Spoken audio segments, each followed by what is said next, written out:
IPL के पहले match की हो गई है तैयारी। एक तरफ है रॉयल चैलेंजर्स बेंगलुरु या कहिए रॉयल चैंपियंस बेंगलुरु और सामने है विस्फोटक और सनराइजर्स हैदराबाद। इंटरेस्टिंगली इनफ दोनों की ताकत भी सेम है, दोनों की परेशानियां भी सेम है, क्योंकि एक तरफ अभी भी जॉश हेजलवुड आ तो गए हैं पर उपलब्ध नहीं है। पैट कमिंस भी सुनने में आया कि आ गए हैं, लेकिन उपलब्ध तो वो भी नहीं है।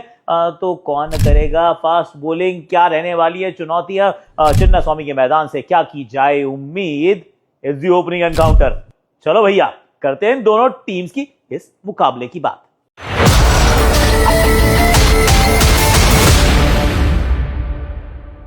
कैसे हो आप लोग?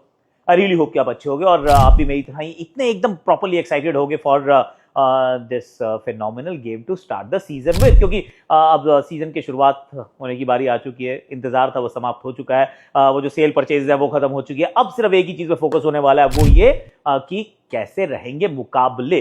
तो एक एक करके बात करते हैं। आरसीबी अगेन ताकत हमने देख ली, स्वॉट एनालिसिस हम कर चुके हैं। कुछ 3 सवाल मेरे जहन में हैं जिनके ऊपर इनको करना होगा फोकस, उनके जवाब ढूंढने होंगे और वो जवाब इन्होंने ढूंढ लिए तो फिर चीजें जो हैं वो काफी वैसी ही हो सकती हैं जैसी पिछले साल हुई थी। और the first big question will be, आप देवदत्त पाटिकल को खिलाएंगे या फिर वेंकटेश अय्यर को?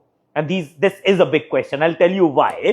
क्योंकि वेंकटेश अय्यर के पीछे इस टीम के अंदर इतना इंटरेस्ट है ना। जब वो गए थे 23.75 करोड़ में, I think if my memory is serving me right, तब भी जो सेकंड लास्ट बिड थी वो आरसीबी की थी। तो आरसीबी उनको तब चाहता था, आरसीबी अब उनको पा चुका है।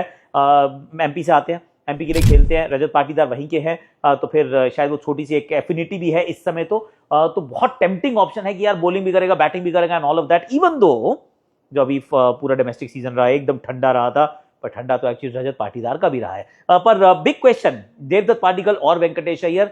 आई एम सेइंग देवदत्त पाटिकल के साथ रहिए आप, क्योंकि उसने कुछ गलत किया नहीं है यार। जिसने कुछ गलत नहीं किया उसको आप क्यों हटाना चाहते हैं, क्यों बदलना चाहते हैं? और why fix something that ant broken? So that's what I would say. तो पहला सवाल जो आरसीबी के सामने होगा कि जैसे कि फिल सॉल्ट और विराट कोहली तो ऑब्वियसली खेल रहे हैं। दोनों से उम्मीद होगी कि दे हिट द ग्राउंड रनिंग, क्योंकि दोनों अपनी अपनी अलग अलग चुनौतियों के साथ आ रहे हैं। एक बहुत लंबे समय के बाद क्रिकेट खेल रहा है और दूसरा वर्ल्ड कप में बिल्कुल रन नहीं बना के आ रहा है। सो वो उनकी चुनौती है, पर they are experienced, they'll figure it out।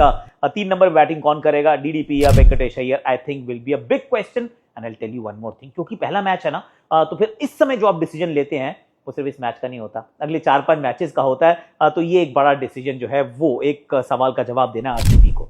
दूसरा सवाल क्या रहेगा कि 4 ओवरसीज कौन से खिलाएं यार? क्योंकि एक तो बात है कि जेकब बेथल, वो he is like over arching एक प्रेजेंस होगी इस ड्रेसिंग रूम में। जब पिछले साल आए थे तो वो एक युवा थे, अननोन थे, बहुत कम लोग जानते थे, कम मौके मिले थे and all of that. But now he is coming into this team as a legend superstar. यार क्या बैटिंग किया उन्होंने अकेले दम पे, मतलब वो ऑलमोस्ट इंग्लैंड को मैच जिता दिया था द सेमीफाइनल। तो वो 4 ओवरसीज कौन? फिल सॉल्ट का फॉर्म नहीं है, 4 ओवरसीज कौन? आई से फिल सॉल्ट, दूसरे टिम डेविड, तीसरे रोमेरियो शेफर्ड और चौथे क्योंकि जॉश हेजलवुड नहीं और न्यूमन तुषारा को नहीं मिली अभी भी एनओसी, तो फिर आप जाएंगे जेकब डफी के साथ। I think Jacob Bethell will have to wait as hard as it might be. उनको इंतजार करना होगा, क्योंकि 11 जब मैं बनाने की कोशिश करता हूँ आरसीबी की, welcome to Sunrise Hyderabad, I am there, आऊंगा।